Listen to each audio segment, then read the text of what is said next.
এই এমপি আনার তো সেই আল্লামা সাঈদী যখন বিদায় নিয়ে চলে গেল, ঝিনাইদহের মধ্যে মুসলমানদের জানাজা পড়তে দেয়নি। যে এমপি আনার আল্লামা সাঈদীর জানাজা বন্ধ করলো, আল্লাহর কি খেলা, আল্লাহর কি ফায়সালা, তার জানাজা করার লাশ পর্যন্ত খুঁজে পাওয়া যাচ্ছে না। আল্লাহু আকবার বলেন। এগুলো কার ফায়সালা? এগুলো কার বিচার? আল্লাহ ধরে না, কিন্তু একবার ধরলে ছাড়ে না।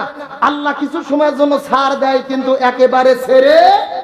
সুতরাং ক্ষমতা পাইয়া যা খুশি তা করবেন না।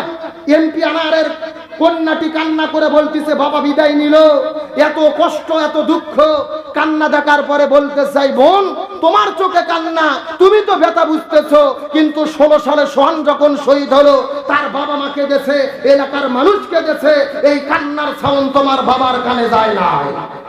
তার মানে আল্লাহ তাআলা মায়ের যে দোয়া কবুল করে, এটা হলো তার বাস্তব প্রমাণ। তার মানে বোঝা গেল মায়ের অভিশাপ, মায়ের দোয়া লাগে কি লাগে না? এই জন্য আমরা দোয়া করে আল্লাহ আমাদেরকে ভালো রেখেছেন।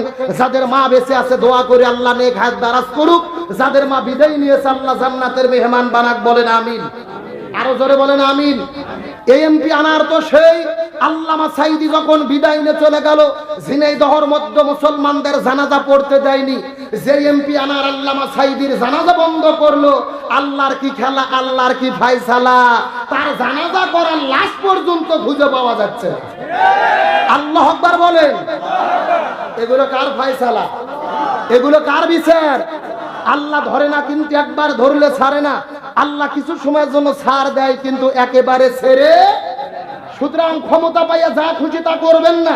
এমপি আনারের কন্যাটি কান্না করে বলতেছে, বাবা বিদায় নিল, এত কষ্ট এত দুঃখ, কান্না দেখার পরে বলতে চাই, বোন তোমার চোখে কান্না, তুমি তো ব্যথা বুঝতেছো, কিন্তু 16 সালে সোহান যখন শহীদ হলো, তার বাবা মা কেঁদেছে, এলাকার মানুষ কেঁদেছে, এই কান্নার সাউন্ড তোমার বাবার কানে যায় না। তার মানে আল্লাহ তাআলা মায়ের যে দোয়া কবুল করে, এটা হলো তার বাস্তব প্রমাণ। তার মানে বোঝা গেল মায়ের অভিশাপ, মায়ের দোয়া লাগে কি লাগে না? এই জন্য আমরা দোয়া করে আল্লাহ আমাদেরকে ভালো রেখেছেন। যাদের মা বেঁচে আছে দোয়া করে আল্লাহ নেক হায়াত দারাজ করুক, যাদের মা বিদায় নিয়েছে আল্লাহ জান্নাতের মেহমান বানাক। বলেন আমিন। আরো জোরে বলেন আমিন।